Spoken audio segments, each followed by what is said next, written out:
Hello kabayan, mag-repair pala tayo ng bumper scratch kabayan, no? Tingnan natin kabayan, no? Scratch lang yan siya kabayan, ha? Saglit lang siya i-repair yan. So tingnan mo kabayan, no, boss. Wagin tayo kabayan, no? Ito yung repair natin, no? Yay! Oh, tama yan, repair yan. Bago to.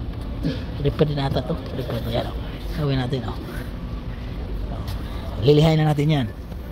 So una natin gawin kabayan, tanggalin mo natin yung bumper. So saglit lang naman tanggalin yung bumper yan. Power lang yan siya sa baba, sa gilid. Tapos yung molding niya, hihilahin mo lang.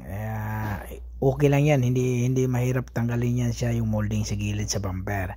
Tapos yung sa taas naman, so tatanggalin lang yun, power lang din sa taas. Tapos sabay hilahin mo na yun, kasama na yung grill yan, no? Tapos may wiring. So ganun lang kasimple patanggal ng bumper ng Volkswagen kabayan. Pero minsan yung Volkswagen na maliit, so mayroong bolt doon sa grill, tatanggalin mo muna yung grill. Kasi pag medyo paghila mo, medyo matibay talaga, tatanggalin mo yung grill kasi may naka-bolt dyan sa may gitna, sa baba. So scratch, i-repair natin kabayan, lilihain lang siya. Liha lang tayo kabayan. So gumamit ako ng 80. So mas maganda yung 80 kabayan para mapudpud agad. 80, 120, 180, 320, ganun pa rin.